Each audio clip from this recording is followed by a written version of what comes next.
Apalagi ya sebelumnya kan Pak Farham sebelum pelantikan ya, emang di luar konteks pernah datang ke KPK minta konsultasi karena dia sangat jengah, sangat resah melihat kasus korupsi bertubi-tubi ya di Kota Bandung. Itu mungkin Pak Farhan juga ingat ke situ mungkin ya, makanya juga ada kewajiban untuk menyiapkan pendampingnya ya. Langkah Pak Farhan mengunjungi Gedung Merah Putih di Jalan Kuningan, gedung KPK di Jalan Kuningan, itu saya rasa sudah tepat. Sudah tepat ya. Sudah tepat. Jadi ketika Pak Farhan mengunjungi Jalan Kuningan untuk meminta pengawasan secara intens terhadap kejadian-kejadian di Kota Bandung supaya tidak terjadi lagi, itu sudah tepat. Tetapi langkah itu jangan sampai terputus gara-gara Pak Farhan tidak bisa menentukan penentuan pejabat eselon 2 dengan nilai objektivitas. Tapi gini Pak Anggi, tidak boleh terputus, itu sudah saya takutkan sebagai pencitraan atau sebagai bentuk intimidasi. Oke, gimana nih? Ketika misalkan dikatakan Pak Farhan waktu itu datang ke KPK meminta pengawasan untuk pencitraan, itu sebetulnya bisa menjadi dua hal. Untuk pensiunan ASN bisa menjadi dua hal.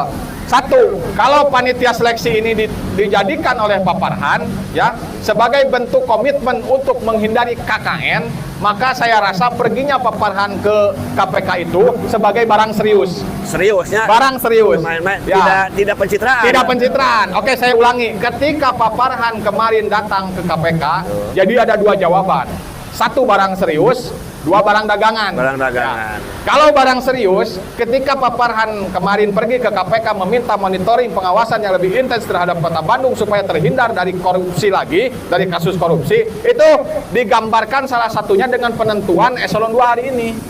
Kalau misalkan Pak Farhan menentukan eselon 2 hari ini tidak berdasarkan subjektivitas, tetapi mengacu pada objektivitas, maka yang Pak Farhan berangkat kemarin ke KPK itu barang mahal. Barang mahal. Ya.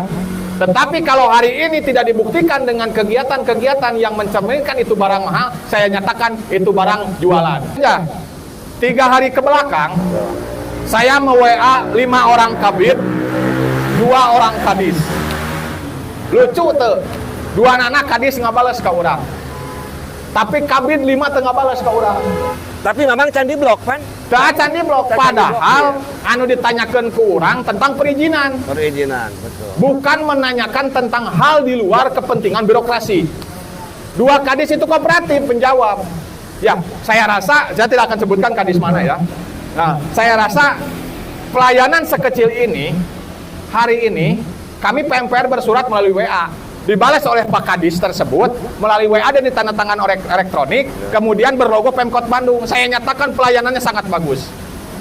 Tapi ketika ada bahasa, kenapa PMPR bersuratnya lewat elektronik? Ya, kenapa nggak datang aja ke dinas ngobrol sama saya? Goblok, akhirnya itu zaman canggih. Zaman canggih. Gitu. Tapi masih mending ya, masih ada jawaban dari Kadis ya. Gimana kalau kejadian kan banyak di WA diblokir. Nah, di dongkapan nyumput, berarti kudu di demo berarti ya temannya.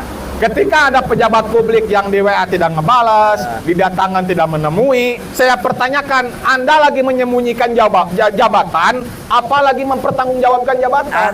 Kalau misalkan Anda tidak mau maksimal dalam melayani pelayanan publik, ya mundur.